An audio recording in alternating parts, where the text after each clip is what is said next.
Blog Talk Radio.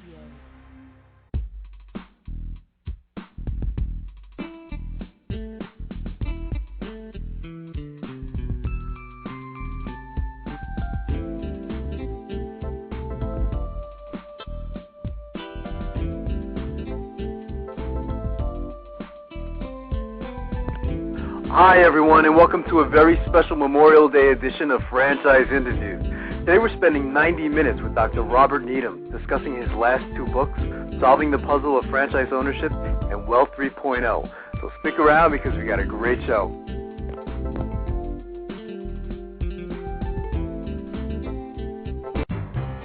Franchise Interviews. For over 2 years now, Franchise Interviews has been giving you an up-close, behind-the-scenes look at franchising and entrepreneurship. Through our website, franchiseinterviews.com, where you can hear and read interviews as well as get tips from some of the most successful sources in franchising. And our weekly franchise radio show, where each week you get to hear a new interview with franchisors, franchisees, franchise authors, experts, and attorneys. And our free franchise newsletter, which is a must-read for anyone looking to buy a franchise. And don't forget to listen to our podcast, Great Quotes in Franchising. For more information, go to franchiseinterviews.com or call us at 610-905-2919. That's 610-905-2919.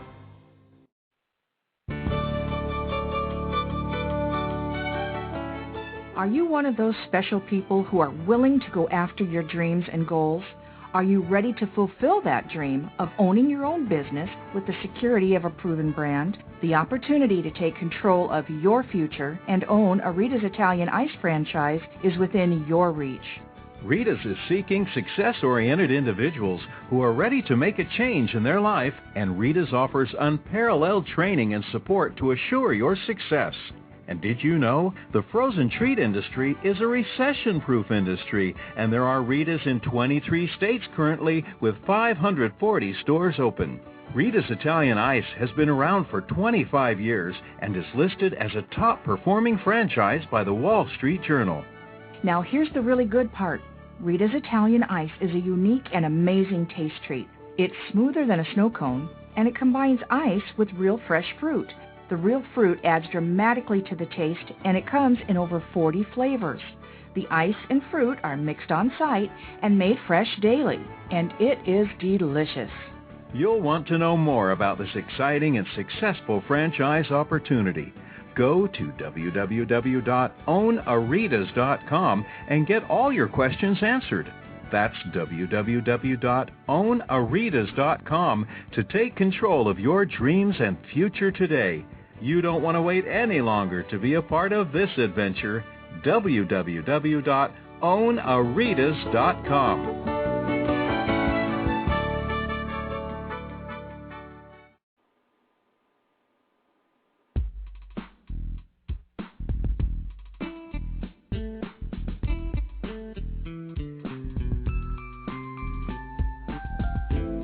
About the world, absolutely. Well, today, Don, as you were saying earlier, we have a great show meeting with Dr. Robert Needham. Dr. Needham is the president of Franchising, and for almost 30 years, franchising principles have been helping folks develop their business concept into a franchise. In addition, they match prospective franchise buyers to the right franchise or business concept to achieve their dream of owning a business. Dr. Needham has also written an industry-endorsed book, as we just read by Joe Matthews, Solving the Puzzle of Owning a Franchise. Hi, Dr. Needham. Welcome to the show. Good morning. How are y'all? Good today, Doctor. Dr. Needham, joining us is my co-host, Don Johnson, and I know, Don, that you wanted to say hi to Dr. Needham. Yeah, Dr. Needham, thanks for coming on the show. We appreciate it. It's incredible that you have that name, Franchise Inc. I guess you got that early on when you started in the industry. We did. We were really fortunate. We made the decision back in the early 90s to purchase that domain name. Actually, my business associate, Jim Bell, really made that decision, to give him credit for that. Yeah. And so we knew that name would be a wonderful name someday in the future, right, when we decided to franchise ourselves. Great planning, yeah. It sure is, yeah. Dr. Needham, we always like to start off asking our guests, where are you calling from today? I'm in Birmingham, Alabama. Our offices are in Pelham, which is a little suburb of Birmingham. Ah, beautiful. And what were you doing before joining Franchise Inc.?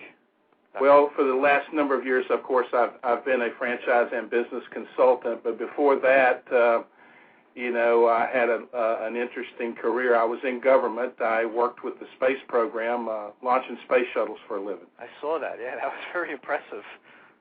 So it always goes, the standard joke. It doesn't take a rocket scientist to do this, but unfortunately, it wasn't. There you go.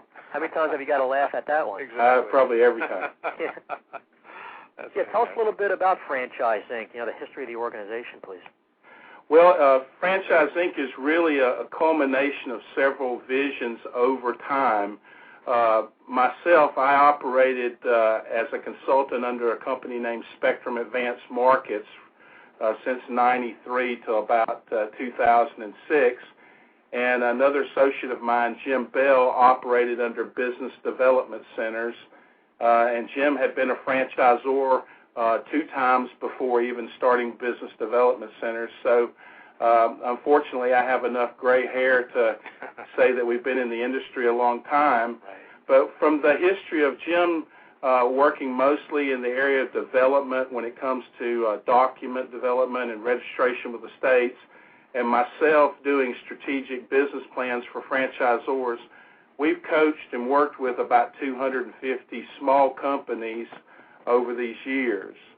And starting about 6 or 7 years ago, it became more and more obvious that the franchisors were looking to outsource their sales.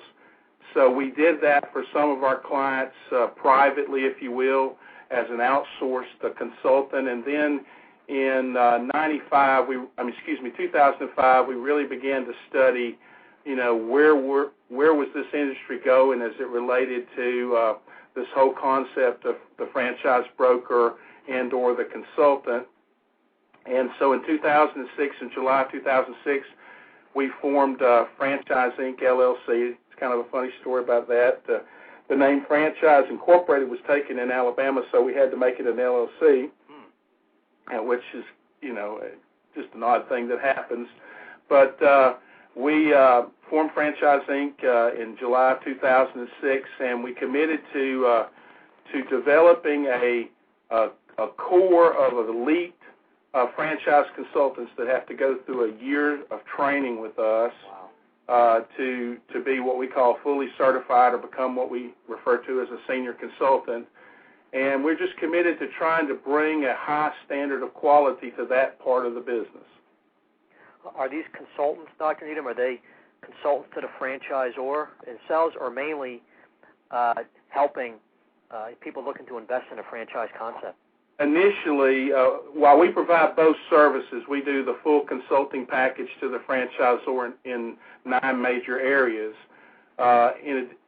Initially, when they come on with us, they're trained to do franchise sales to begin with, and then what we call our franchise readiness assessment second.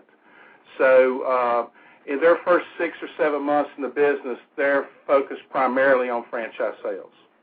Okay. Fantastic. And you've been doing this a while, Dr. Needham. Has there been any major changes that you've seen over the last, I guess you could say, 30 years in franchising? We've been doing the show now for about 2 years, and we've seen a lot of interesting changes. But in 30 years, you must have tons of stories, I guess.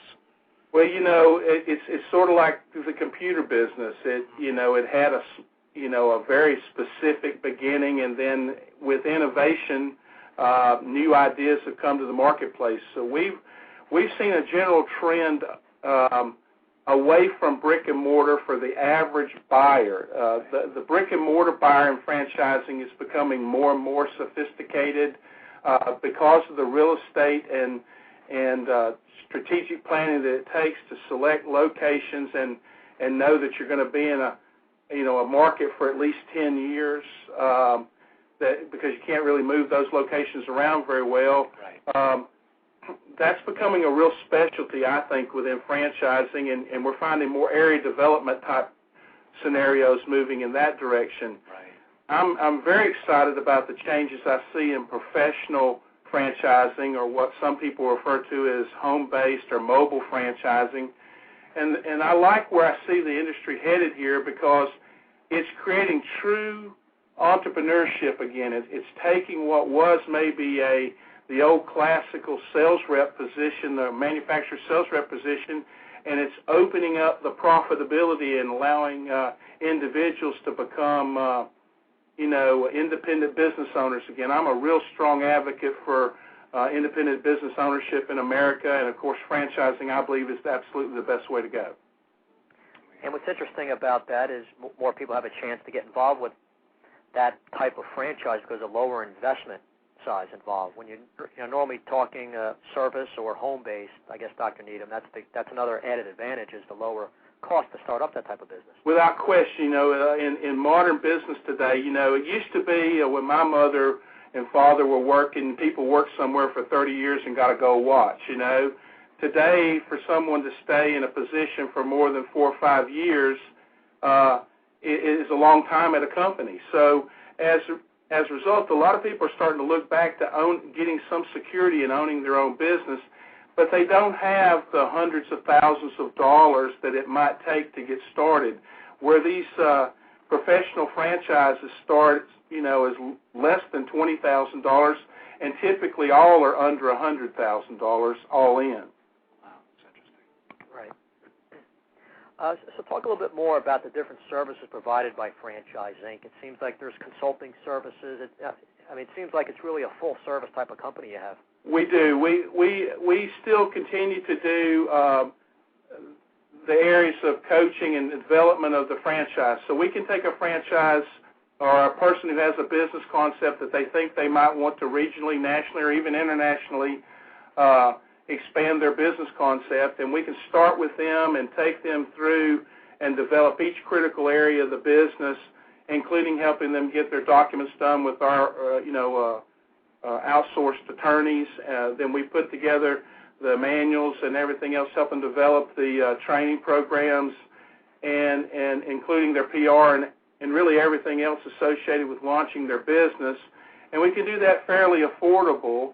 And so that's one area of our business, and we have about 4 or 5 consultants who really focus in that area.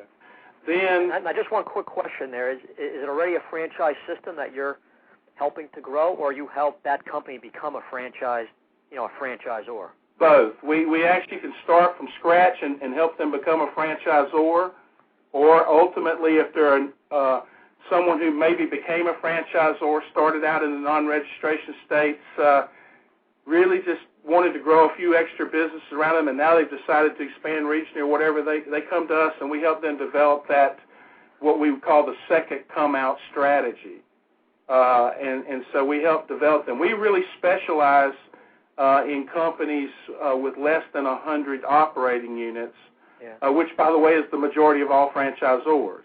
Right. And so we do that work, and we find that very exciting. And we're actually paid by several franchisors just to be their management coach so that they can call and ask questions and get advice and really kind of think through their expansion. Maybe they're adding a new product line or they're thinking about adding a new service. Then we can do some market studies for them and help them in that area. Of course, what's becoming a major part of our business since we franchised is the bringing on of these professional consultants and taking on what we call our preferred list of clients. Now, in franchise sales today, there's really 2 types of sales teams. There's what I would refer to as the referral broker, who is looking to find the prospect, do a pre-interview with them, and then hand them off to the franchisor, where the franchisor then sales department takes over and really completes the transaction. Right.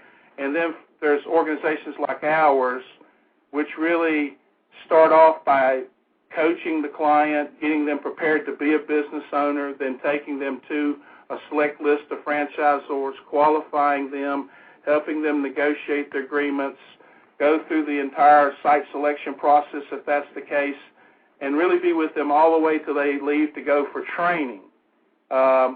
So we spend an average of 16 hours with a customer of ours before they actually purchase a franchise. Wow, it's intense.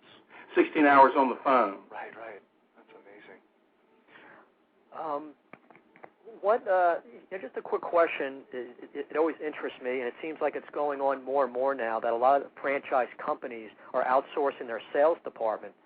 And so what are the major advantages to doing that? To have Franchise Inc. handle the sales and have a sales department? It's interesting that you asked that question. And this is not a slam on the franchisors. What I'm about to say, I have learned over my years in the business, this is a truth, that franchisors are excellent operators, meaning that whatever their business concept is, they're very good at operating that concept. Right. What they aren't very good at is explaining the financial risk management that it takes to get a person to make maybe the largest or second largest financial decision that they're going to make. Right. And they have to, and so they're busy running the business, Right. and they don't have time to spend really learning to become a professional risk manager, which is really the job we do. We say we're in the sort versus convince business. We have to help people sort through a multitude of issues to get themselves emotionally prepared to take the risk of entering into a business of their own. And so that's a professional skill that really takes time to hone and learn. And to do it well, you have to be a part psychologist, part business manager. You have to understand finance and many other motivating factors. So, it's interesting depending upon whose numbers you trust, there's somewhere between 3,000 and 4,000 franchisors in America today, the majority of which have less than 50 franchise units. Right. True. And I think the reason is they don't know how to sell the franchise. So it's better to hire a professional consultant to come in who knows how to qualify the prospect and to coach them and to prepare them mentally to become their franchisee, and then let them do the best thing they know how to do, which is operate their business. And then it probably saves money on top of that, so it's a win-win. It really does, because not only do they have the cost of the acquisition of the customer, but then they're having to maintain those staff members who really aren't supporting the franchise operation. They're only acquiring new franchisees, and they become a pretty heavy overhead, especially if they're only selling 10 or 12 franchises, which, by the way, is about the average that a franchise salesman sells a year is about 12. Yeah. Now, our team, it does quite a bit better than that. We have guys that sell 150 franchises a year. But that's because we've spent so much time preparing them properly to do that. Interesting. Another question we'd like to ask someone like yourself, Dr. Needham, is what advice would you give to aspiring entrepreneurs looking to buy a franchise? Well, first of all, it's interesting. I believe they have to first find out who they are. Mm-hmm. Meaning, are they prepared to work with employees? If not, then they don't need to be buying a business that's going to have a lot of employees. They need to be in a business that's maybe just them or maybe one or two others. Right. Once they do that, they really need to decide what it is they want this business to do. We have a lot of people call us and say, my wife's a great cook. I want to run a restaurant. Right. But there's a big gap between being a great cook and being a restaurateur. Right. And so what we do is we try to find out what they really, the old saying, I believe, I don't know who actually gets credit for originally quoting it. It's certainly not me, but the old saying that people don't buy drills because they want drills, they buy drills because they want holes. That's right, yeah. What we try to do is find out what is it that they really want, and the franchise is just the vehicle to get them to their dream. So often when we're talking with them, we find out that it's freedom or financial independence, which, is really freedom still, and they really want to be able to control their own destiny or some of those kind of things. So then we start looking at the business, and we start explaining the business from that direction, and it's really independent of what the business does, because there is no perfect business, as you know. Right. Every business has something that's not great about it, and every business has something that's super fantastic about it, and we try to help them understand those various things. That's interesting. We had a couple guests a couple of weeks ago, Dr. Needham, from Fish Window Cleaning. There was two young gentlemen. They worked for Enterprise Rent-A-Car for many years, and they were very frustrated. They're working 50, 60 hours a week, I think it was, Don, they were mentioning. Right. And they were surprised at first. They ended up in the window cleaning business. They said in a million years they never imagined buying that kind of franchise. But it's just match what they were looking to do. You know, they just wanted flexible hours where they could get home early and spend weekends with their family and things like that. You know? Right. They did a lot of due diligence and a lot of questions and points of what they wanted in a franchise system, and that met most or maybe all of what they were looking for. Right, and they're very happy now, you know. So, but yeah, it was just interesting. They never pictured it in a million years. One of our top female consultants was regional vice president for Enterprise before she came with us. Oh, really? Yeah. And I must say that they have an outstanding training program, and I've met a number of people that have left Enterprise to go be their own business person, and, you know, Enterprise does a wonderful job of preparing these young folks. They take them on early from college and that's what they said. really teach them a business well, and then they send them out to start their own business. Absolutely. That's something. But why did you write the book Solving the Puzzle of Owning a Franchise, Dr. Needham? You know, this is not to take away from any of the books that are on the market today, but the authors that wrote those books, they had to balance themselves between trying to speak to the franchisor and speak to the consumer both. Mm-hmm. And I respect why they did that. For me, I felt there needed to be a book that was solely written for the consumer. Right. That took them through this self-assessment phase that we talk about, helped them really get to know who they are, that instructed them properly about how, you know, what type of documents they were going to face when they got in this industry, and really then even outlined for them the key questions, because to me one of the key ingredients of purchasing a franchise is what we call verification. And they need to know how to properly interview franchisees and get the information that they need. They need to know how to properly get the franchisor to describe the business model to them. And I just wanted to write a book that would do that, and I wanted to make it simple and easy to understand and not, you know, a lot of big words. And from what I understand from the folks that have reviewed the book and the thousands now that have read it, that's apparently what we've accomplished there. That's fantastic. And you've had some strong endorsements I saw on the book. You know, we're really blessed with that, and we currently are running national television, offering the book to prospective buyers for free. I've gotten to the place where I feel like I need to give this book to the community. So if you'd like to have your listeners contact you and you send me the referrals or whatever, we'd be happy to have your listeners get a copy of our book free as an ebook if you'd like. That's great. Yeah, absolutely. Wow. Yeah, and Marty, you're right. Looking at different people in the industry really giving a testimonial, really saying great things about the book, Dr. Needham. It just seems like it's a real, complete, practical book, and at the same time talks about, you know, just the wonders of owning a franchise and, you know, the dream of it all and everything. Absolutely. And then the one other thing I did I thought was kind of cool for a book was the last chapter was actually just a summary of the whole book in about 10 pages. So for the person that just doesn't have the time to read the whole 190 pages, they could just read those 4 or 5 pages. Oh, that's and they'd at least know what to do, you know? Right. Oh, that's great. It seems like it's almost a must-read, and we'll certainly, Marty, we talked about this before the show, we'll have to add it to our website. Yeah, we're going to add it to our website, Dr. Needham, as well. Yeah, franchise. We would love to send your listeners a copy of the book. That's great. I really appreciate that. You know, so I guess there's always misconceptions sometimes about, you know, people owning a franchise. They just think it's a big-name franchise. They're going to put their money down. They're automatically going to be successful. And Marty and I are always talking about franchising is not for everybody, and it's hard work. You have to work just as hard as investing in a franchise as any other business. It's just that your chance of success is higher, and I guess that's something you really keyed in on the book, Dr. Needham? It is, Don. I think that, you know, the old saying is people don't plan to fail, they just simply fail to plan.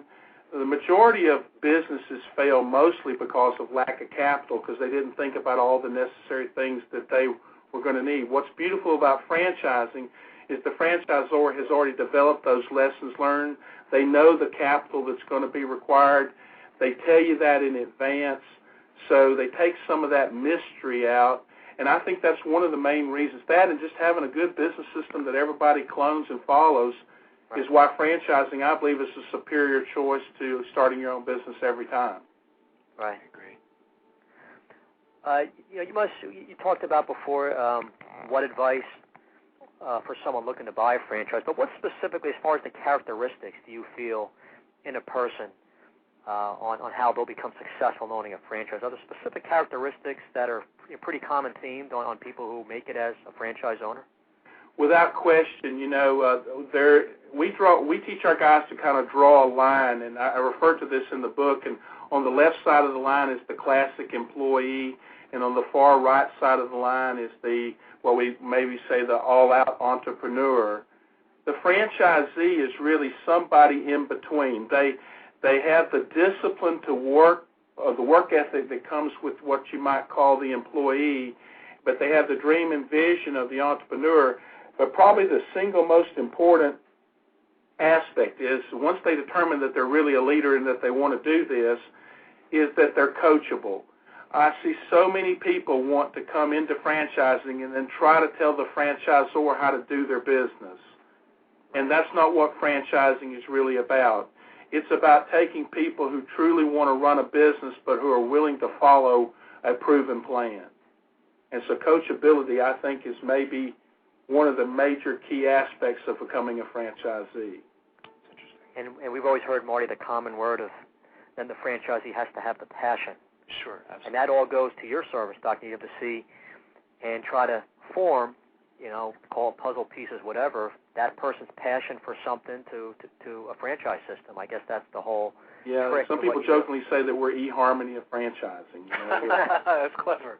We try to find the right match of both personalities and promise, and I think that that gives us a very good formula for delivering, really qualified prospects to the franchisor that they know have been properly vetted and are very interested in their concept when they approve them and appoint them to be a franchisee.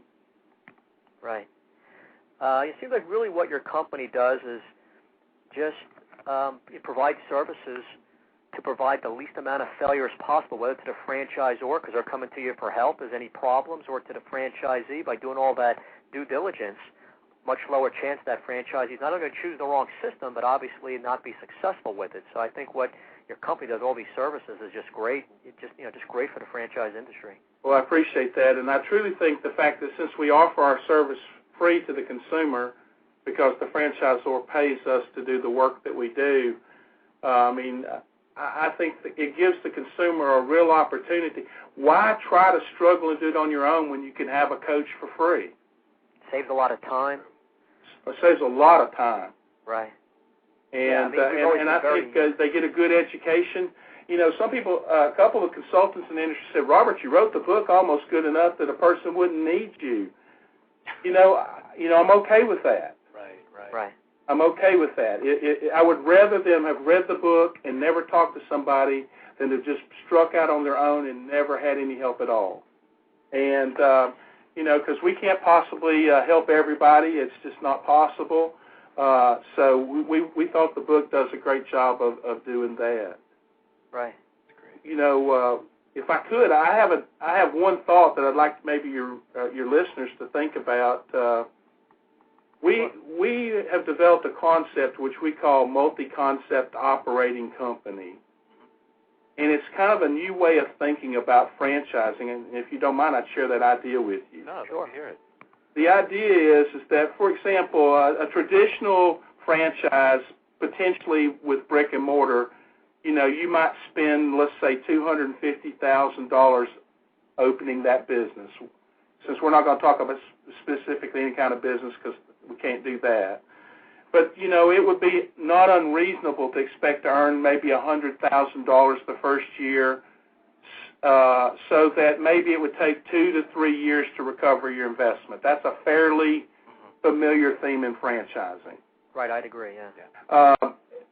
With the traditionally franchisors, because they only have one product to sell, they teach the consumer to think only vertically, if you will. In other words, the idea of being a multi-unit owner or possibly an area developer or even maybe a master franchisee.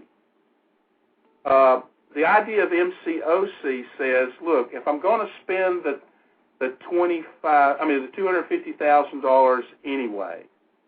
Why not buy 5 distinct businesses that maybe cost $50,000 that are more flexible, more mobile, that where I might earn $50,000 from them because service-based businesses have a higher net income because they don't have as much overhead. Right. And so in that sense, I find them in common markets. For example, I might buy a toner cartridge company and an overnight express company and maybe a business supply or printing company. Right. And they all service the same customer base, but they approach it from 3 different businesses, so that I spend the same $250 to buy them, but I do that maybe over a 1 to 3 year strategy. And each one of them earns the $50, so at the end I'm making $250 for my $250 instead of $100 for my $250.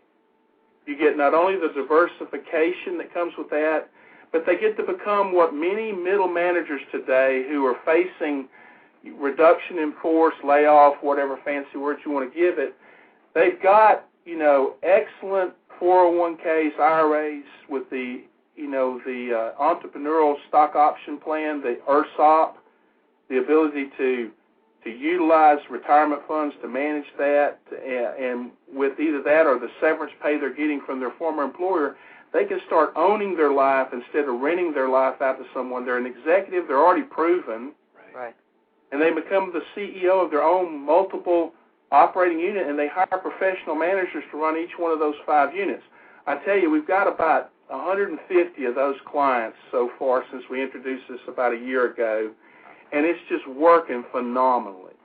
And that was going to be my question. I think you answered it. In that situation, are you spreading somebody too thin with too many services? But I guess if you have an assistant manager or manager helping to run. Right, exactly. The concept here is that you take and invest in the life of somebody who's not yet ready to run their own business, but they're still hungry to make a little bit more, and you kind of make them your partner. You may actually share equity with them, or you may not. But in time, they become a natural purchaser of that franchise if you choose to sell it. I'm a big proponent of diversity in business, just being diversified. I guess this strategy allows for someone to grow their business quicker because you have several different services. Serving the same customer base. Right. So if you're B2B, you might keep all your businesses in B2B. If you're B2C, you might do all of them in B2C. Right. And some people, they don't buy 5. They maybe buy 3, but then they buy multiple units of a couple. Right. Whichever way that works out, it just gives them diversity. It makes their business a little more recession-proof. Exactly, yeah. It diversifies risks, and it allows them to sell off parts of their investment without having to sell the entire investment. Yeah, this is interesting. I never really heard this. We've produced a white paper on that we've shared with many of the franchisors. I would also be happy if you'd like, if you want me to maybe send that to you, if you want to put that out, we'd be glad to share that white paper with you as well. It really just explores what this means to be a multi-concept owner. That's interesting. Yeah, we'd be definitely interested in getting absolutely. that. Yeah. Very good. That's fantastic. We have about 30 seconds, Dr. Needham. What are Franchise Inc.'s plans for the future? Well, we are a niche boutique-type company, so we're probably going to add another 15 or 20 consultants this year, maybe add another 5 or 6 franchisors, which would put us somewhere near 50 that we represent. And we're planning to continue to grow. The main thing we see as an industry issue is lead development. And so we're investing a lot of research money into innovative new lead development techniques for the entire industry. Right. Not only for ourselves, but certainly since we're a boutique organization, we could not possibly use all the leads we could generate. So we see ourselves as a service bureau to the industry, and so we're developing those techniques, and we're going to make some major announcements this summer on some things that we think are going to change what is right now, I think, the broken lead system depending only on the Internet. That's fantastic. What's the best way for someone to get more information on your services, Dr. Needham? Certainly our website is franchiseinc.com. Okay. And if you don't mind, you want me to get my toll-free number as well? Sure. they could call us toll-free at 800-961-0420. That's fantastic. And I want to thank you again, Dr. Needham. You've been an incredible guest, and I think Don and I would both like to have you back in several months. I think there's some more to talk about. And we'll be reading the book. Looks like it's been a great success. You continued with that, too. Well, I appreciate that, Marty and Don, and I look forward to speaking with you again in the near future. Maybe we could even do some joint calls with some of our clients. Sounds fantastic. Franchisor clients. I'd love to do that with you. Sounds Thanks, great. Dr. Needham. You have a great day today, and we'll talk to you soon. You too. Thank you, care. Dr. Needham. Take care. Bye-bye. Great show, huh, Don? Yeah, very interesting person. Great concept. Very indifferent, too, you know. Yeah, they're providing some of the services. We've spoken and had other guests on the show, but they're with a little different angle with a few things, like right, we were talking about last with the multi-brand ownership. It's a very interesting concept. Yeah, I'd love to have him back on the show. I still had some more questions for him, but we're running out of time. Time goes quick, yeah. It sure does. But for our listeners, go to franchiseinterviews.com, franchisefunding.net, gofranchise.com. You can call our toll-free number at 888-722-2785. And I guess I'll be seeing you next week for another show, Don. We have Nancy Lennar next week, don't we? Look forward to that, Marty. Good show. Have a nice day. Thanks, Don. You have a great day. Talk to you next week. Okay. Take care. Bye-bye.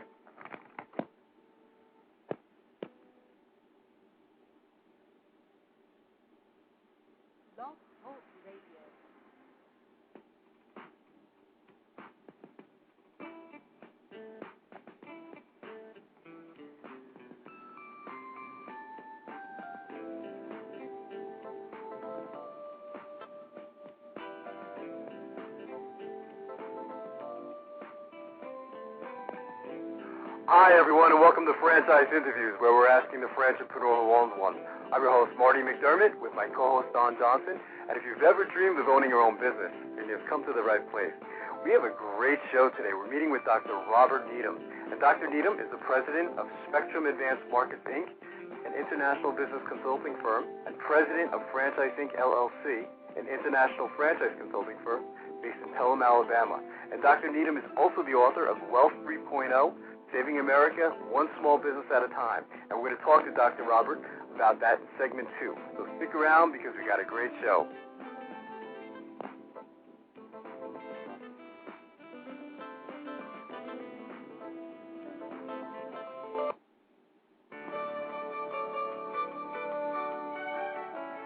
Are you one of those special people who are willing to go after your dreams and goals? Are you ready to fulfill that dream of owning your own business with the security of a proven brand? The opportunity to take control of your future and own a Rita's Italian Ice franchise is within your reach. Rita's is seeking success-oriented individuals who are ready to make a change in their life, and Rita's offers unparalleled training and support to assure your success. And did you know the frozen treat industry is a recession-proof industry, and there are Rita's in 23 states currently with 540 stores open. Rita's Italian Ice has been around for 25 years and is listed as a top-performing franchise by the Wall Street Journal. Now here's the really good part. Rita's Italian Ice is a unique and amazing taste treat. It's smoother than a snow cone, and it combines ice with real fresh fruit. The real fruit adds dramatically to the taste, and it comes in over 40 flavors. The ice and fruit are mixed on site and made fresh daily, and it is delicious. You'll want to know more about this exciting and successful franchise opportunity. Go to www.ownaritas.com and get all your questions answered. That's www.ownaritas.com to take control of your dreams and future today. You don't want to wait any longer to be a part of this adventure. www.ownaritas.com.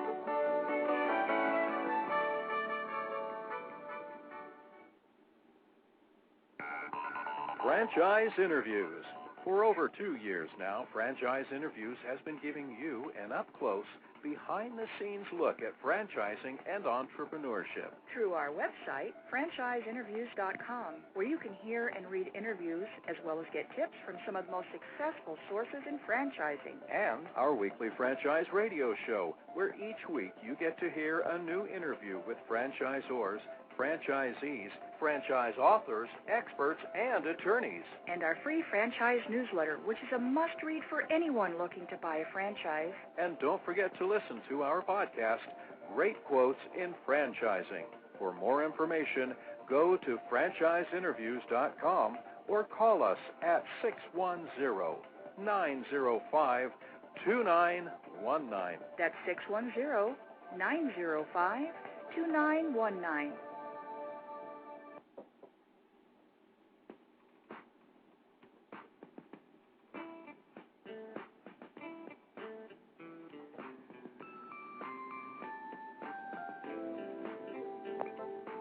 Hi, everyone, and welcome back to Franchise Interviews, where we're asking the entrepreneur who owns one.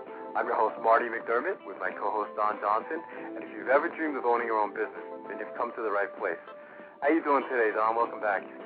Yeah, I'm doing great, Marty. How about you this week? Good, good. As always, it's another busy week.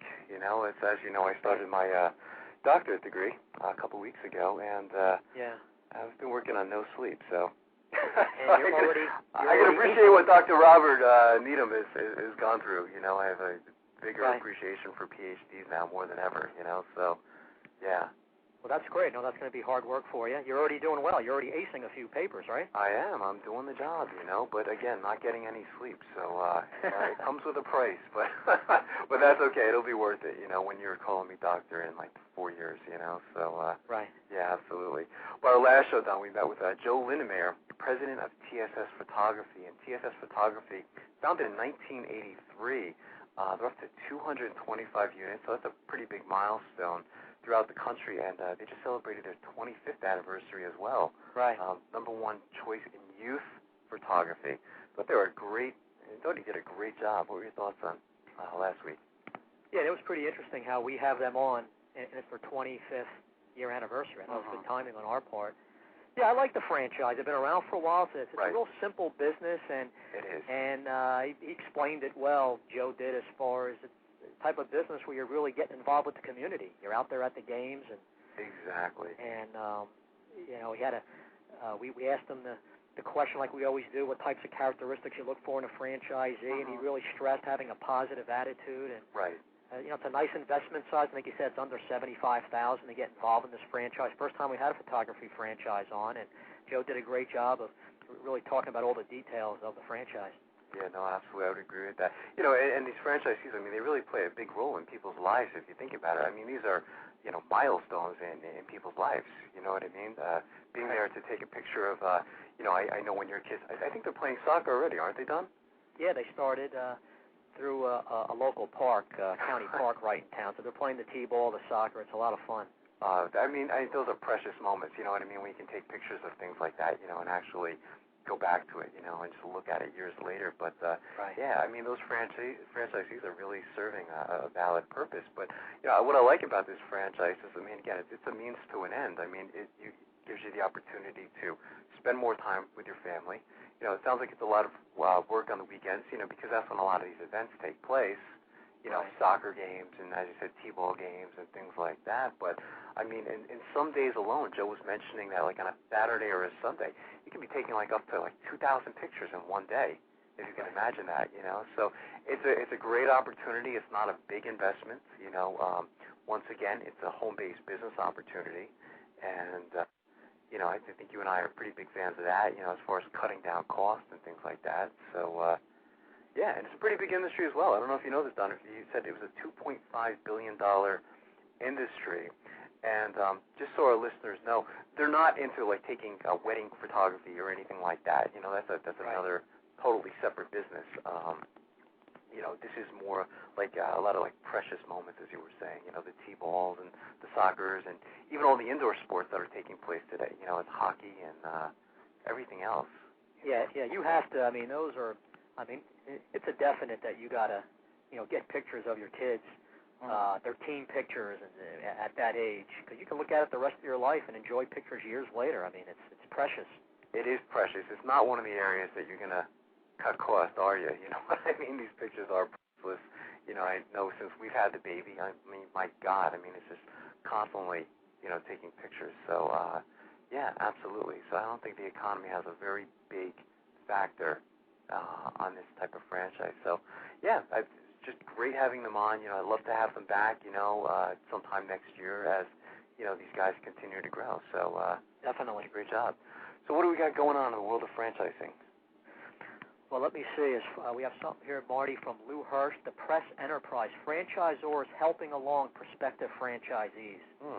Starts off, many of the thousands losing jobs in the current downturn are looking to franchising with the goal of leading their own business ventures. At the same, however, a nationwide credit crunch is limiting the financing options for those looking to become franchisees of established national companies. Common theme, we've gone over this for months now, this type of scenario. Right. With banks pulling back on lending, experts say some franchisors are attempting to meet prospective franchisees halfway, helping to arrange financing and discounting certain fees provided franchisees otherwise have their financial house in order. When the economy is down, you always have an increase in people showing interest in starting their own business, and we usually see an increase in the franchise application, says Brian Wieters, Director of Franchise Development for Fast Signs, which is out of Dallas, Texas. He said the biggest difference between this and past recessions is that the current one has seen a much steeper pullback in lending. I know that firsthand, of course. I have a lot of Tylenol pills I popped over the last year. I know that. To bridge the gap, Fast Signs is offering qualified potential franchisees incentives, including reduced franchise and royalty fees, and also hooking up those candidates with local small business lenders with which it has worked. As part of the program, the company is approaching independent print shop owners and inviting them to become Fast Signs franchisees. That's interesting. That's called a conversion. We do that type of financing for several different franchise companies. Instead of someone starting up fresh, they'll go out and assist them to help find an existing, in this case, sign shop, right, who profitable, cash flowing, it's for sale, and the new franchisee can come in owning that business and putting the Fast Signs name on it, converting it to a Fast Signs. That's a good strategy. There's cash flow right away. There's no ramp-up time. And he also said established shop owners are usually experienced in the print business and have successfully gone through a startup's early year travails. Alyssa Harrison, Vice President Communications for the IFA, a DC-based trade organization, said franchising has historically done well during recessions. But the economy has slowed the pace of new small business development, including franchise entities. That's 100% because of the credit market, she said. In response, some franchising companies have set up financing subsidiaries specifically to help prospective franchisees come aboard. Some offer prospective and current franchisees help with matters such as negotiating leases. Even with the added assistance, experts note prospective franchisees in the current climate must have healthy finances before approaching a bank or other lender to start up a business. That includes having significant personal funds in reserve to invest. Right. Other companies find niches serving business-to-business needs, which help bring in steady revenue during nearly any economy. Actually, I'm doing quite well, but I'd probably be doing even better if the economy was a little better, says Nick Fiello, who has owned the Fast Signs at San Bernardino for the past 3 years. He said he hasn't noticed much of a change from a year ago in terms of demand for his business, which comes almost exclusively from corporate customers. He's getting increasing business, for instance, from real estate agents, printing up for sale and open house signs. It's interesting. That's a market that's down. I wouldn't have thought about that. Yeah. He's benefiting from a down market. Of course, those signs go in front of homes. Hasn't been fazed by the recent spate of inland retail store closings. People probably think I'm printing up a bunch of going out of business signs, but I haven't done that yet, he says. The businesses that stay open are going to need their signs. That's a real right. Interesting story. And we've talked about franchisors helping franchisees in different situations. So here's another example of that with Fast Signs, which is a strong, one of the leaders in the industry and have been around a long time. There's a great phrase. I don't know who wrote it. I don't even know where I saw it, but it says that a business with no sign is a sign of no business. And it really is so true. And this is really, we had, coincidentally, we had Big Mouth Advertising on the show, several weeks ago, and after talking to them, things are going really well for them. You're wondering what's going to happen when the economy does pick up. So right. Yeah, absolutely. It really is a vital part of someone's business. So sure. Here's something, Marty, out of Orlando Business Journal, talking about the economy picking up. Fast food franchisees growing. by Anjali Fluker. Probably pronounced that name wrong. Orlando food buffs craving biscuits, pizza, or wings have plenty to look forward to in the coming months. At least 3 local franchisees of national fast food chain restaurants, Bojangles' famous chicken and biscuits, CC's Pizza, and Buffalo Wild Wings, are planning new Central Florida locations. One factor driving some of the fast food chain growth has been the financial woes of many full-service restaurant chains. For instance, the Plano, Texas-based parent company of Bennigan's Grill and Tavern and Steak and Ale filed Chapter 7 liquidation in July, closing 300 corporate-owned locations nationwide, including 20 in Florida. So I guess this article is talking about, in a downturn, someone's misfortune could be someone's fortune here, I guess. So yeah, we've seen a lot of stories like that, talking about that the last 6 months, absolutely. Right. Metro Orlando had an 8.4% retail vacancy rate last year that's expected to reach 10% by the end of the year. Wow. It says Marcus and Millichap Real Estate Investment Services. So landlords are okay with the fiscally strong fast food eatery taking a former full-service restaurant location. It goes back to basics on these guys, says Dale Tacchio, principal of Orlando-based restaurant consulting firm Tactic Inc. They have cash and can handle the 12 to 8 months it takes to open regardless of the economy. Market conditions have prompted other chains to expand in Central Florida, too. Take Orlando-based Pizza Unlimited International Inc., which owns 6 local CC's Pizza locations. It will open 5 more statewide this year. Meanwhile, Buffalo Wild Wings, Orlando-based franchisee Sunshine Restaurant Corp. in February opened its 5th location in a former 7,700-square-foot Don Pablo's restaurant. So this I thought was interesting with all the negative news. Here's some franchise companies expanding, and in food, which has been rough also. I mean, we've seen some killer, I'm sure you've seen it, where you live. I mean, I know I've seen it here, some killer locations that, people are just not going to be able to get in another year or so, and once the economy does bounce back, and we said, it's going to. People are going to be kicking themselves saying, God, I wish I got that location a year ago, you know what I mean? So not only that, all the incentives on top of that with the tenant improvement money. Taking care of a lot of the construction costs, for example. It's just it's really a buyer's market for leasing. Yeah, there's a lot of opportunity out there right now, So great article, Don. So good job, another great segment one, Don. And I think what we'll do is we'll take a quick break and we'll be right back with Dr. Robert in segment 2.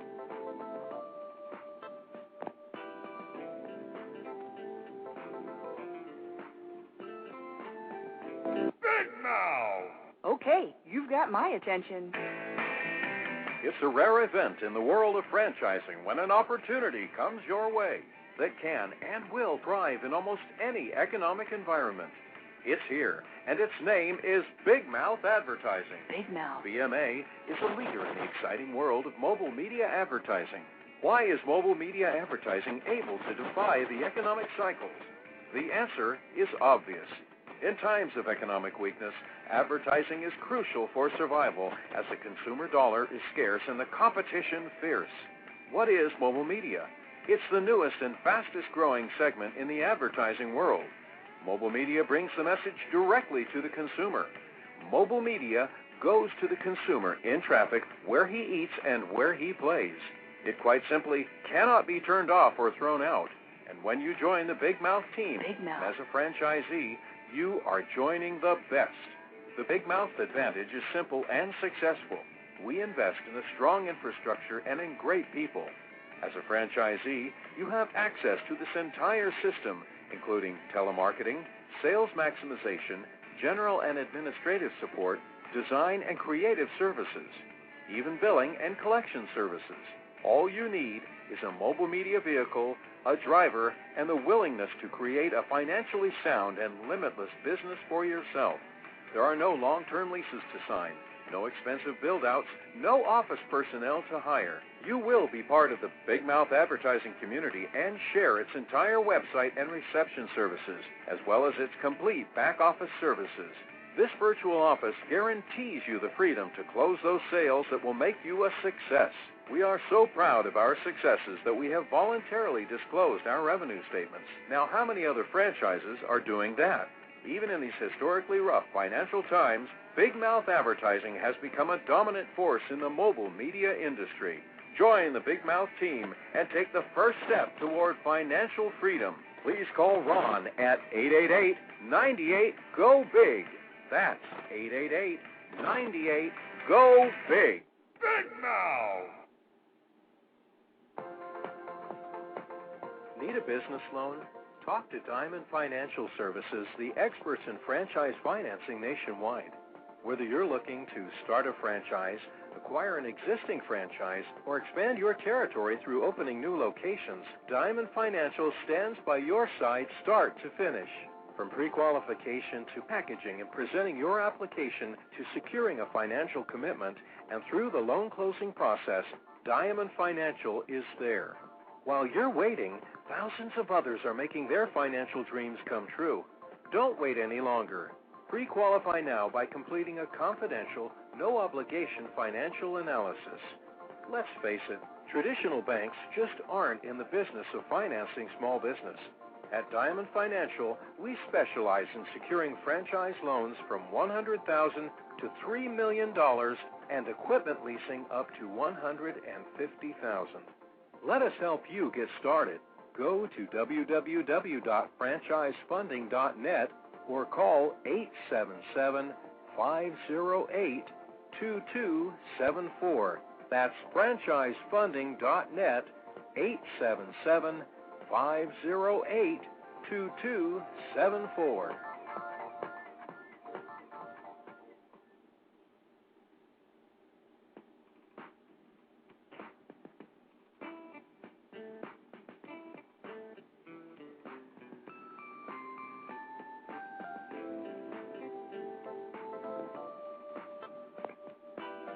Hi, everyone, and welcome back to Franchise Interviews, where we're asking the franchipreneur who owns one.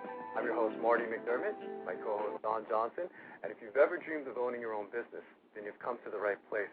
And as we were saying earlier, Don, we have a great show today. We're meeting with Dr. Robert Needham, and Dr. Needham is the president of Spectrum Advanced Markets, an international business consulting firm, and also the president of Franchise Inc., LLC, an international franchise consulting firm based in Pelham, Alabama. And Dr. Needham is also the author of Wealth 3.0, Saving America One Small Business at a Time. Hey, Dr. Needham, how are you today? Let's see if I can get him. Hey, Dr. Needham, how are you today? I'm doing great. How are y'all doing today? I'm well, Dr. Needham. Thank you for coming back to the show. Hey, Dr. I Needham, look forward to it. Thank Don you. Johnson, how are you? Are things heating up down in Alabama so far? It's heating up in Alabama. We're having a great year. It's nice and warm down here already. That's fantastic. Dr. Needham, I think a great place to start is if you can explain to our listeners what you mean by Wealth 3.0. Well, Marty, that's a great question. You know, as I, like many Americans, were looking at the summer of 2008 and realizing that, times were changing, we needed to plan for what might happen going forward in the future.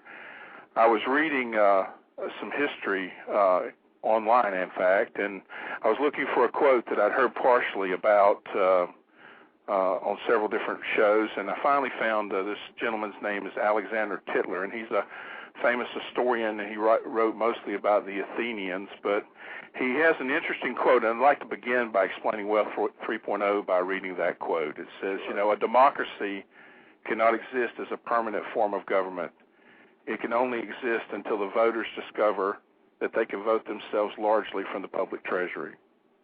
From that moment on, the majority always votes for the candidates that most benefits from the public treasury, and with the result, the democracy always collapses over loose fiscal policy, always followed by dictatorship.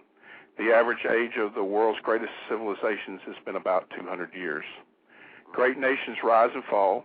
People go from bondage to spiritual truth, from great courage to liberty, from liberty to abundance, from abundance to selfishness, from selfishness to complacency, from complacency to apathy, and from apathy to dependence, and then again from dependence back into bondage. And to me, that was like a huge revelation of what was going on in the American economy.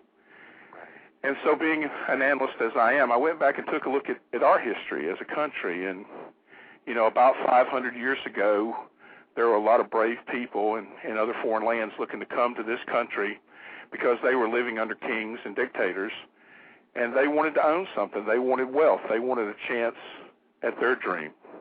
And so in Wealth 1.0, people fled their countries, came to this land, and they were seeking land ownership, and that was what Wealth 1.0 was all about.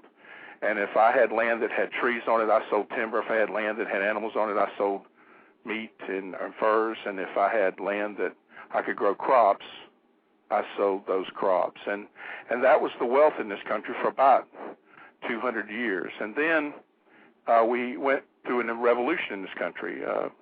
And we had a freedom revolution that gave us our country, but then we went through another revolution called the Industrial Revolution.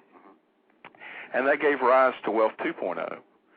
And in Wealth 2.0, we moved from a system, well, you know, when we were under the kings, we were under power to the few, and then we came here, we had power to the many.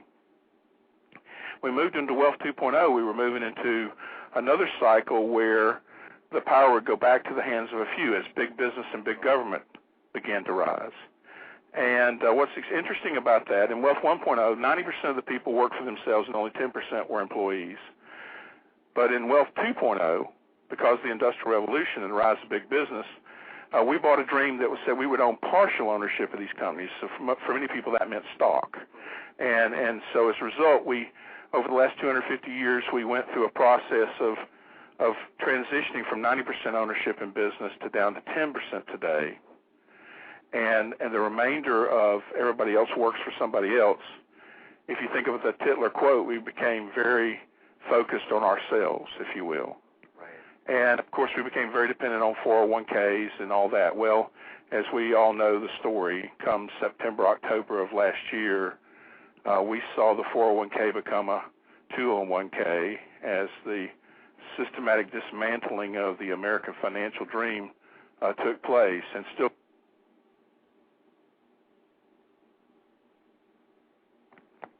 I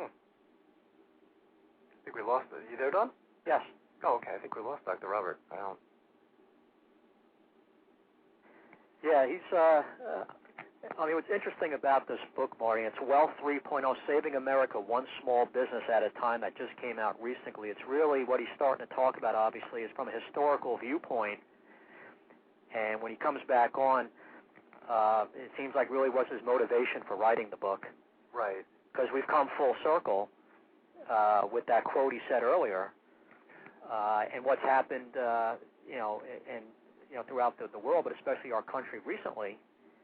More so than ever, the story has to be told right now. So Dr. Needham looked at it from a historical viewpoint. Now is the time for Wealth 3.0 for more people to get back to owning their own business.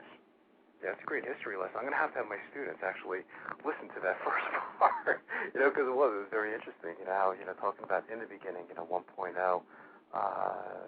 right. And then jumping into the 2.0, the production era, which is something that I talk about all the time, in my marketing class, talking about the different eras of business and things like that. And what's nice about the book, in order to explain what he feels America has to do to get back on course, you have to have, it has to all be backed up by facts and just the whole plan, right. Based on what's gone on in history.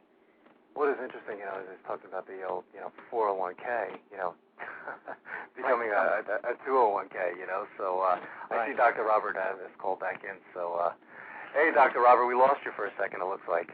Sorry about that. Where did I lose you guys? I think we were, what was Don, on the 201k? 401k to 201k? Oh, the 201k. Right. That's probably a conspiracy. They didn't want me to talk about it anymore after that. No, I'm just kidding. Well, I had a great speech going there, so I guess I'll go back and catch up with it. Sorry about that. Don and I were echoing your words, Dr. Needham, so absolutely.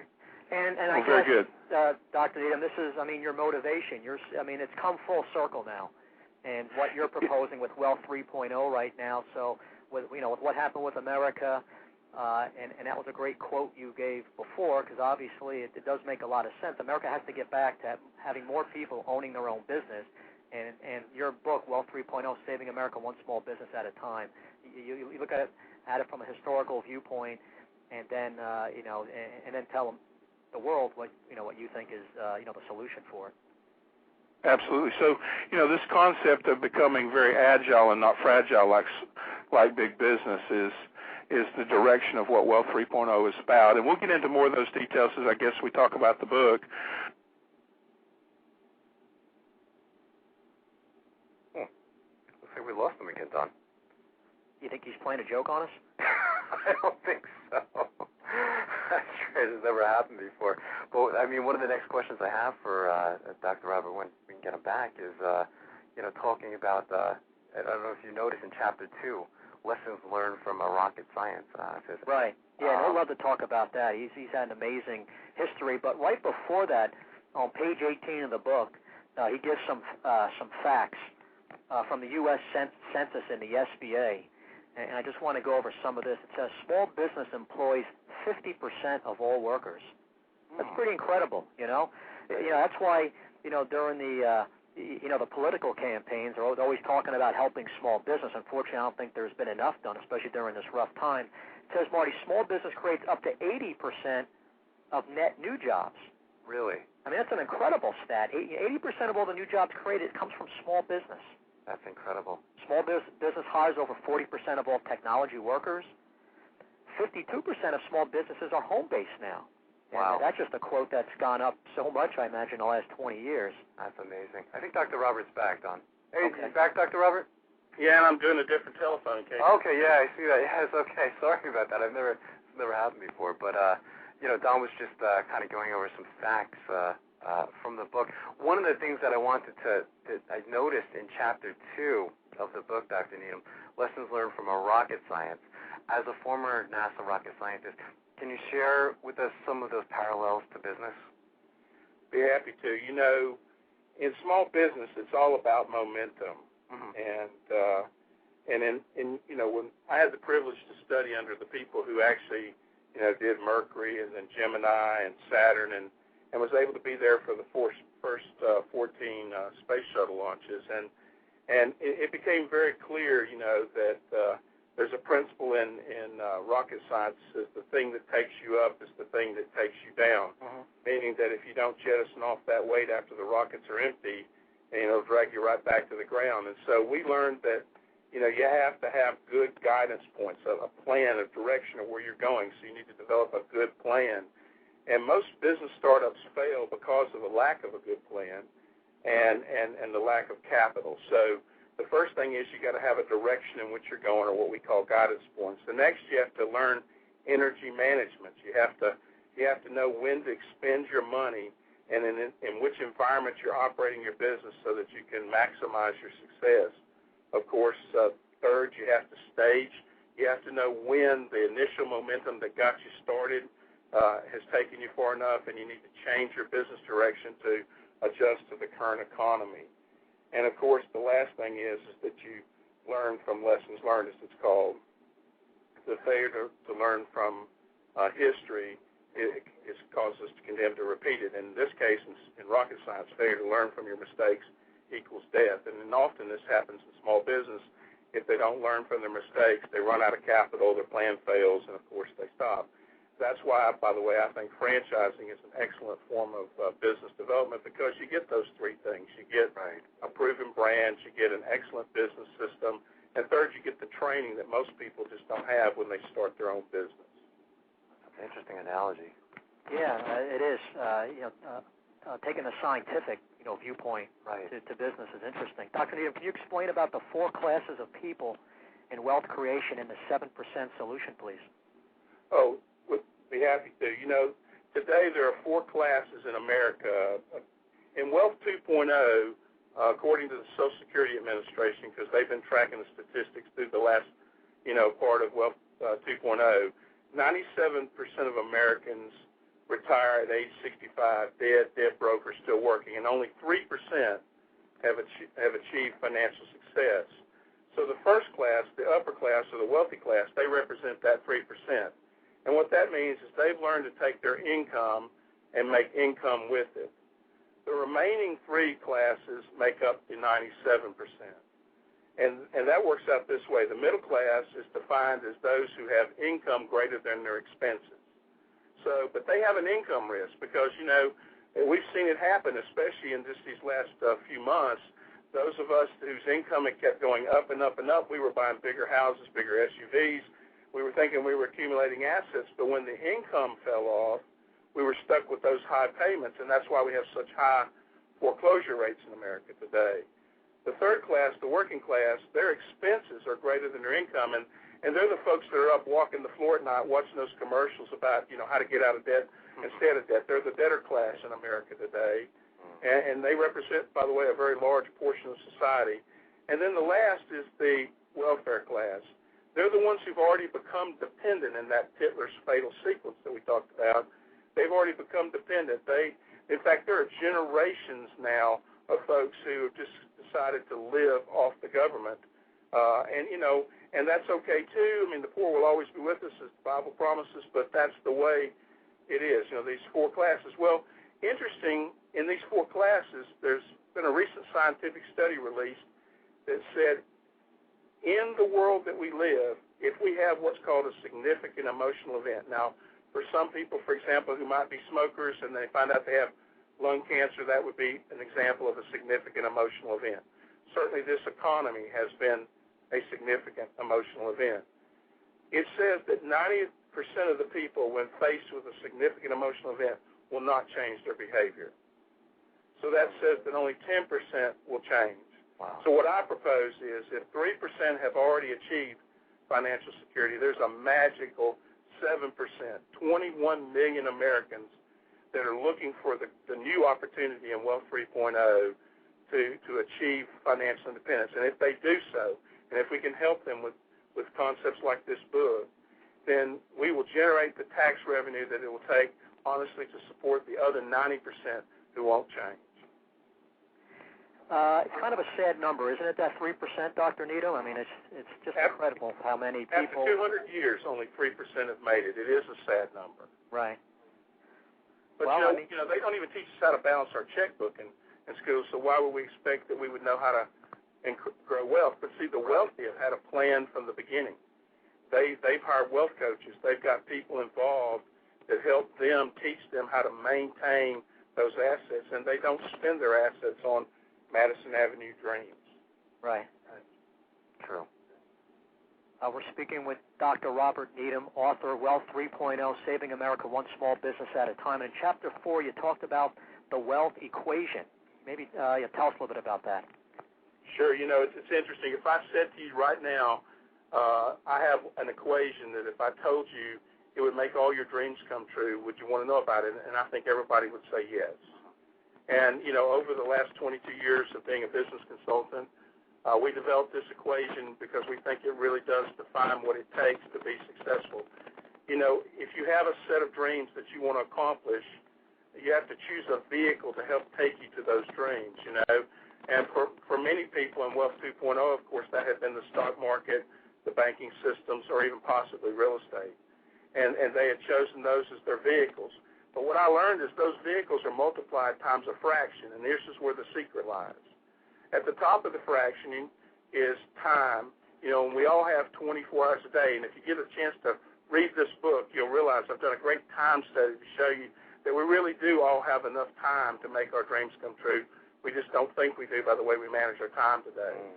The second element on the top is money. And most people think that money's not available, but Dawn, as you well know, money is available if you'll just package yourself and plan yourself correctly. There's money out there that can be borrowed. There's people who want to invest. Business is growing even here in 2009. Business continues to grow. That's that opportunity side versus that danger side of that crisis thing. That's right, Dr. Needham. We discussed that in the first segment, right? Yeah, you know, you're correct about that. That's right. So if you take this, you know, if we remember back when we were kids, if the number on the top of a fraction is bigger than the number on the bottom of the fraction, you get more. So if our time plus our money is large enough, we win because we multiply that times our vehicle and we get our dreams to come true. But what's important is what's in the denominator, what's underneath that time and that money. And this is the dream thief. This is the thing that steals most people's dreams away and keeps them from becoming wealthy. And this is called distractions. And the truth about distractions is that they're all equal. It doesn't matter whether you got to go watch your garden hose unroll or whether you've got to be at your kid's baseball camp. If those things are keeping you from achieving the things that you're trying to do in your life, then they are distractions and they keep your dream from coming true. So the answer, the secret to wealth creation in this country is to minimize your distractions to maximize your wealth potential.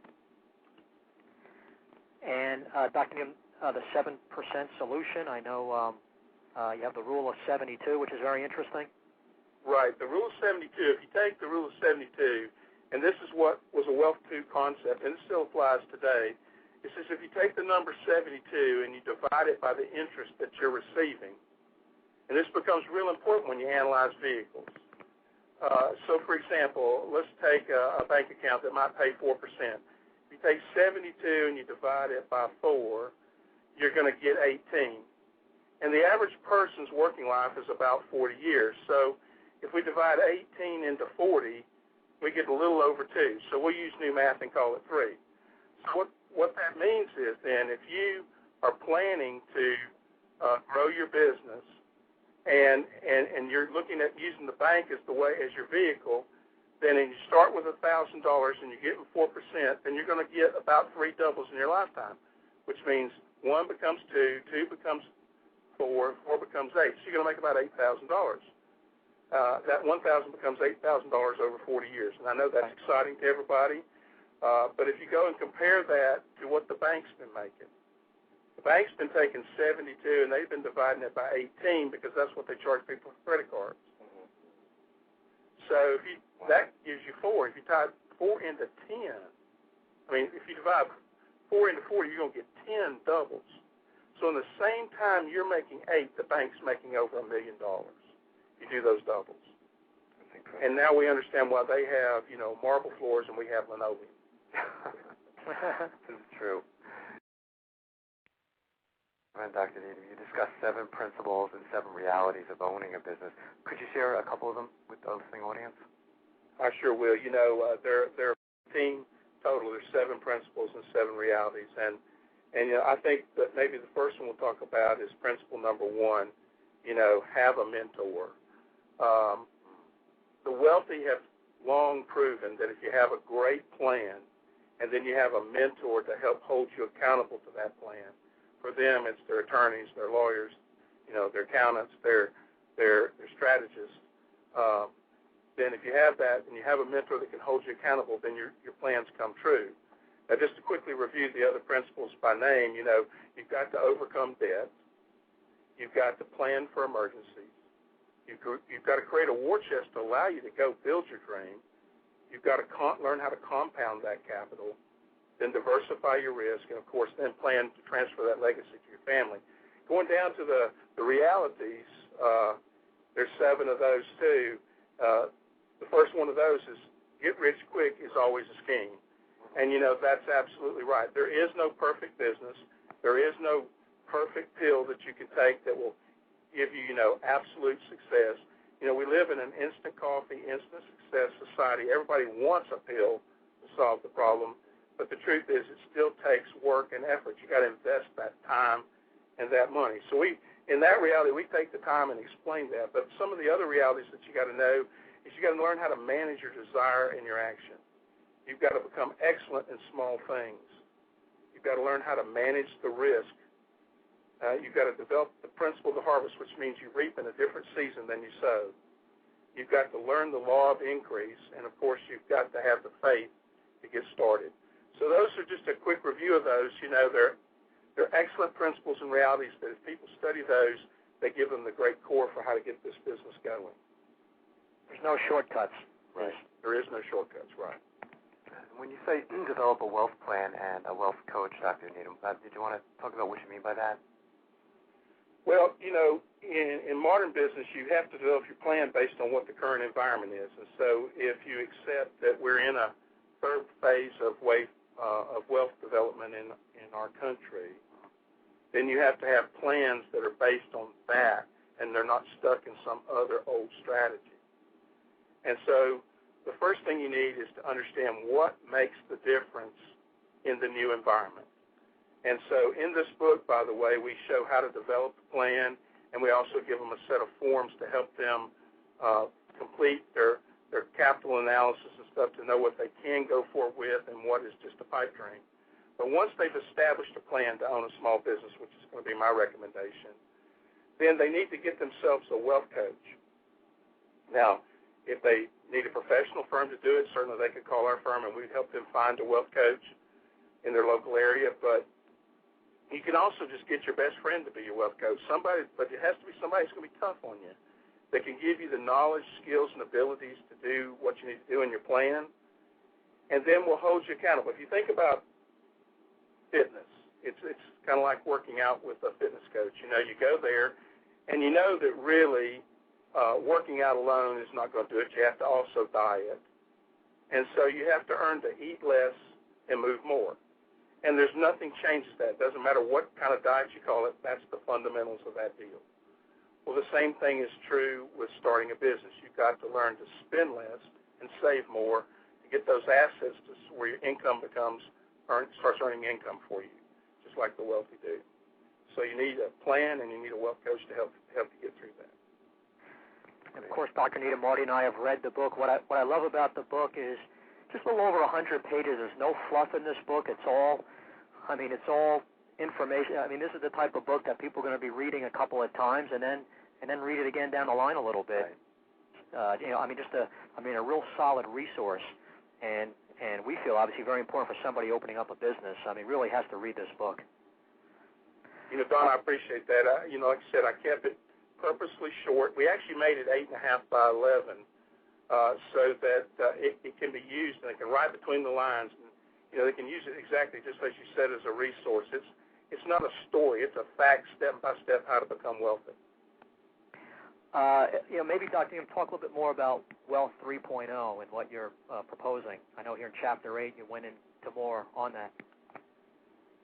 Well, as we started looking at what would be, the right decisions going forward, we took a look at a variety of different options, and we went back 5 years, and we actually, in this book, pulled the research and we compared bank CDs to the stock market, to real estate, and to small business. And I heard you, when I got dropped off, I heard you giving the quote and statistics about how strong small business is to the economy right now. Well, we took a look at those numbers, and what was very interesting was, first of all, if you take a look at the bank, if you started with $100,000 and you deposited in a CD, and we pulled, the data directly from bankcd.com, and got the information directly from them, if you could have taken advantage of the highest possible interest rate in a CD over the last 5 years and moved your CD every year, which is kind of difficult to do to get those high rates, but if you'd managed to do that, your $100,000 would have become $124,000 and change. So, that's not bad. In 5 years, you make 25% more on your money. If you went to the Wall Street, unfortunately, if you took a look at the Dow Jones Industrial Average, while in the fourth year, your number would have been 132, by the end of the fifth year, because of this change in power that's taking place, it dropped to 85,000. So you actually lost money. When you go to real estate, with real estate, the beautiful part about real estate is you can leverage. So you took your $100,000 and you bought $500,000 worth of real estate because you could leverage 80-20. And so looking at real estate, and we pulled up, the National Association of Realtors data, and they actually had averaged the cost of all the houses in America. And despite what the news reports that the sky is falling, the reality is, with the exception of 5 states, America did real good in the real estate over the last 5 years, and that $100,000 with the growth in equity after you sold it would have made you $93,000. So you made $190. Your value would be $193,000. But when we come back and can compare that to small business, there really is no comparison. And as we get to talking about the magic of compounding businesses in Chapter 9 and this strategy, it's just going to be amazing what those results will be. So do you want to go to that next, or are we going to a break? Yeah, no, if you can go to that next, Dr. Needham, I would like to talk about that now. Very good. Well, as you know, as Dawn had shared with you earlier,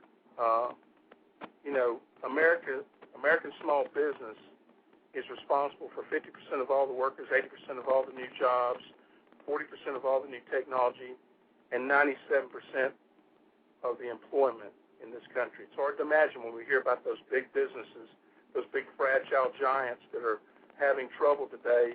We think of them as being the great employers, but the truth is it's small business. That's where the employment is taking place. And it's coming from places where you don't expect. I mean, minorities are getting into business. Women are getting into business. In fact, those are some of the greatest growth segments. So be encouraged out there, women and folks. If you think that the opportunity is dead in corporate America, it's alive and well in small business. Just like to make a couple of comparisons. Well, when I took an average small business, and I'm just going, there is no perfect business, as we talked about before.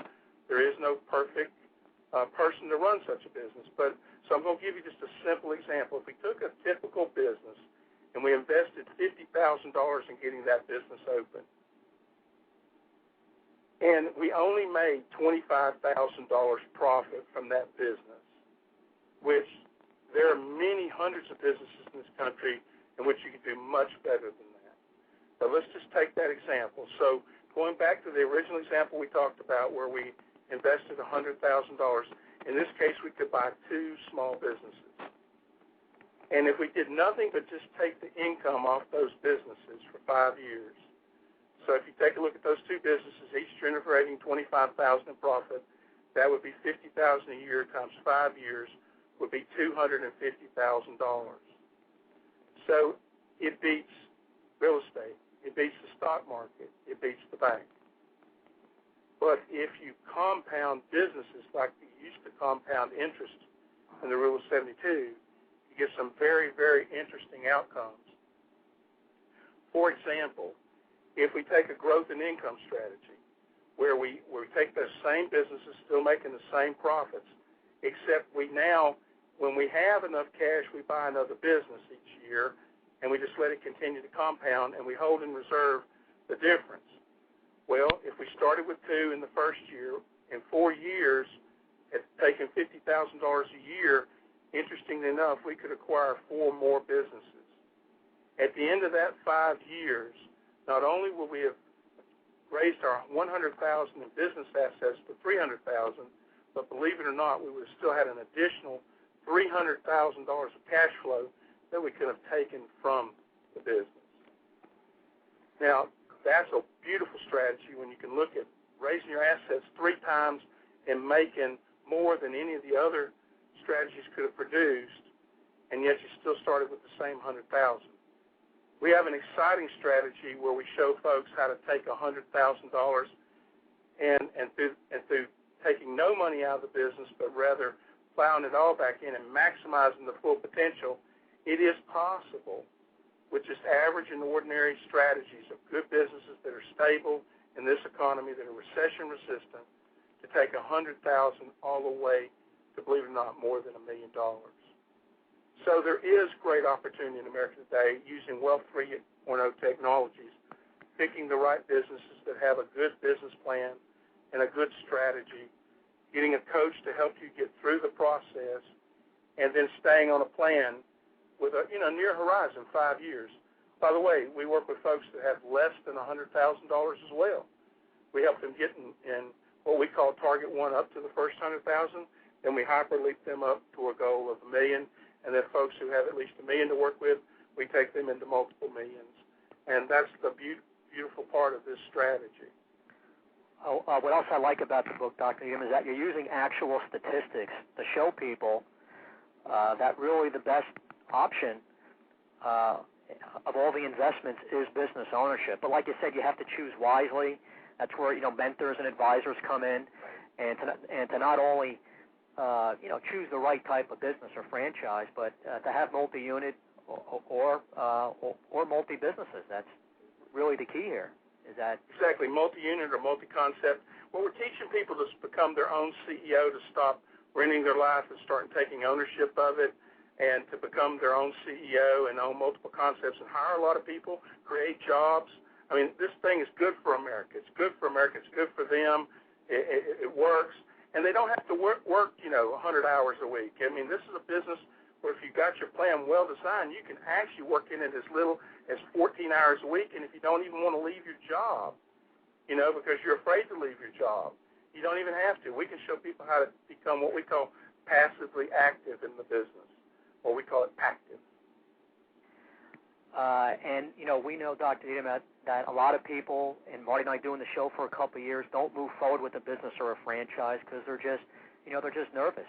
But that's where having a specialist, a consultant, an advisor, mentor coming in to really just review everything about their options, about themselves, that you could start up a business if you don't have that much. You don't always need a couple $100,000 to start up a business. But you do have to choose the right type of business. And I think a main message of this book, what I really like is what you did in Chapter 10. Are you ready for a revolution? So maybe you can talk about that a little bit, please. Be happy to. Fear is exactly the paralysis of most Americans. Like you say, we've been sold a wrong dream. We've believed in benefits and those type of things, when in reality we could replace those for as little as $10,000. We don't need to be held captive anymore. And so I propose, in fact, we've got two websites, www.drneedham.com. They can get the book there, for $20, freight included. So we got there's a way to get your plan started. And then we've created a new website, Wealth 3-0, because you can't use 3.0 on the internet, so it's wealth3-0.com.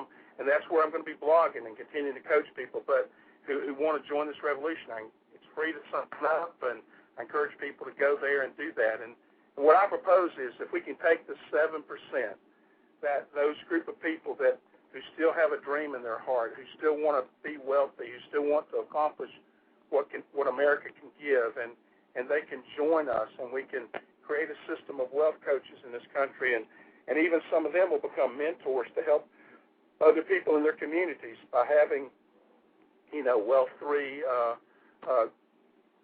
group meetings in their areas. We can help each other. We can build a system. It's like the book Fahrenheit 451. I use that as the example in Chapter 10. In that book, people had to memorize books because the government was burning books. And each person had a responsibility to learn a book, and they passed that on to the next generation. I say to you, to the 7% in this country who want to achieve wealth in their lifetime, you can do it. And if you'll memorize systems like Wealth 3.0, and you'll get behind and get a good strategy or a good company, often a franchise is one of the best ways to go, and you'll get yourself a mentor, somebody can keep you on task. In as little as 5 years, you can have your dreams come true. And so I asked them to join me in a passive revolution to save America, one small business at a time. Which is a great message, because obviously something has to give in what's going on with our economy. Too many jobs are being lost, declining company loyalty. Right. Or people have to own their own businesses, and this revolution is a great way to go. It's creating jobs, it's building wealth. Perfect message. And I want to thank you again, Dr. Needham, for coming on the show. You're always an incredible guest, and again, Don and I are going to have you back in the near future. He's 2 for 2 with us, right, Marty? Dr. Needham, you're 2 for 2. Still my favorite guest, absolutely. Still taking notes. Thanks again, Dr. Needham. You have a great day today. Take care, Dr. Needham. Great job. Thanks, Doctor. Bye-bye. Wow, it's an incredible show, huh, Don? Yeah, we always have those shows where I am writing a lot during the show. Well, you should see my notes. It's just incredible. This is one of the shows where I could really have my business students, or really anyone in general, listen. Learning experience for us. You should be going for your doctorate. This is who you have to listen to. Exactly. That's it. I can put the books away and just listen to this. Well, it's interesting because I was, watching 60 Minutes. I watch it every Sunday, but I was thinking about 4 weeks ago they were talking about all these people who lost their money in their 401ks and their stock, and they have to continue working into they're gonna have to work into their 70s now. But if they use these principles, talk about that's the way of getting your money back. You know, I mean, it just makes so much sense, Right. doesn't it? Definitely. So we highly recommend buying Wealth 3.0, Saving America One Small Business at a Time. It's only $20, great investment. You go to drneedham.com. Right. And also wealth3-0.com. That's right. And we're going to post those up on our show page Right. as well, Don. So On the website, we'll have it all over the place for people. And you can tell Dr. Needham's a popular guest. I mean, the phone lines were ringing off. If you've seen the switchboard today, it was just overwhelming. And so. I'm actually glad he was cut off because it gave us some time to talk about he's stealing our thunder. He was too much of the show, you know? That's why I didn't want to go to a commercial break. You know, it's just too much to talk about. You know, there just wasn't enough time. You know what I mean? So he really is an incredible guest. So you did a great job today, Don.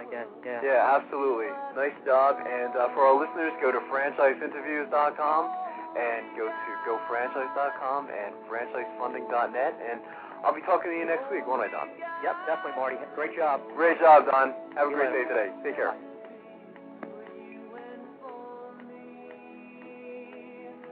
Bye.